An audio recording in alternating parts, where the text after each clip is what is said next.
Соңғы күндері Қазақстанға кірген ресейліктер саны 2 есеге артты. Бұл туралы Ішкі істер министрлігі мәлімдеді. Дәл қазір солтүстіктегі шекарада кептеліс пайда болған. Ресей азаматтарының бір бөлігі біз арқылы өзге мемлекеттерге өтіп жатса, енді бір бөлігі уақытша елде қалуды көздейді. Тіпті Қазақстанда тұрақты тұруға өтініш қалдырғандары да бар.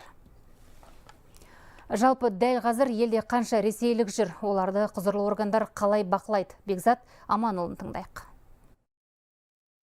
Қазақстан мен Ресей Федерациясы көршілес жатқан қос мемлекеттің халқы қай кезде де бір-бірімен тығыз байланыста болды. Жалпы бұған дейін де шекарада кіріс-шығыс көп еді. Алайда кейінгі 4-5 күннің шамасында елге келген ресейліктер саны көбейе түсті. Нақты айтсақ, 22 қыркүйектен бастап Қазақстанға солтүстік шекарадан өткен шетелдіктер саны 2 есеге артқан. Жыл басынан бері елге барлығы 4 миллион 399 мың шетелдік келді. Оның 1 миллион 700 мың Ресей азаматтары. Өзбекстаннан 1,5 миллион адам ел аумағына кірді. Бұл тізімде 547 мың қырғызстандық 200 мыңнан аса тәжікстандық бар. Алайда бұл азаматтардың басым бөлігі елден кетті. Нақты айтсақ, 4 миллион 155 мың шетелдік шекара асты.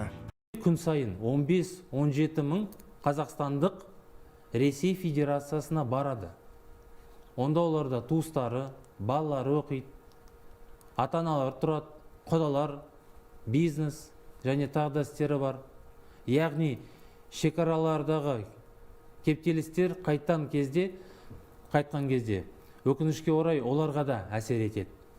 Құзырлы органдар жағдай жіті бақылауда дейді. Олардың айтуынша шетелдік ел аумағына кірген сәттен бастап, оның барлық құжаттары тіркеліп, келу мақсат айқындалады. Және олардың тұрғылықты мекен жайын учаскелік полицейлер тексеріп отырады. Одан бөлек бақылау күшейіп, участок және нелегал профилактикалық шаралар жүреді. Дәл қазір Ресей азаматтарын әсіресе халыққа қызмет көрсету орталықтарынан жиі кездестіруге болады. Басым бөлігі онда ЖСН алуға келген. Тілдесіп көрдік. Елге келу себебі мен алдағы жоспарын сұрадық. Олардың айтуынша ЖСН оларға банк карточкасын алу үшін қажет.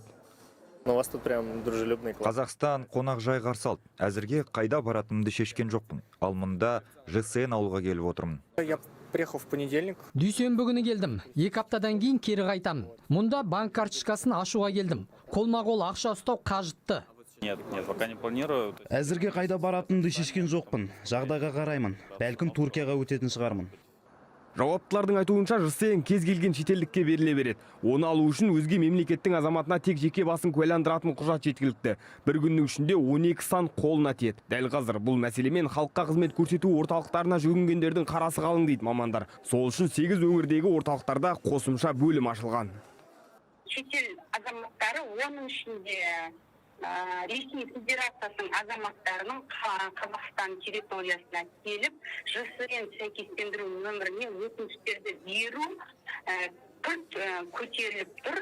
Сондықтан бізде қазіргі таңда арнайы халыққа қызмет көрсету орталықтарының бөлімшелерінің жұмысы ұйымдастырылып жатыр. Себебі Қазақстан Республикасының азаматтары өзінің жеке құжаттарын тапсырғанда кедергілер болмау мақсатында жағдайлар жасалынып жатыр. Елге келген ресейліктер санының артуына тағы бір себеп бар. Ресей азаматтарының бір бөлігі біздің ел арқылы өзге мемлекетке өтеді. Соңғы күндері 40 мыңнан астам Ресей Федерациясының азаматы Қазақстаннан кетті. Мыңдаған адам Қазақстан арқылы Қырғызстан мен Өзбекстанға аттанды. 5 күн ішінде 6 мыңға жуық ресейлік біздің әуежай арқылы өзге елдерге ұшты. Бекзат Аманов, Хабар 24.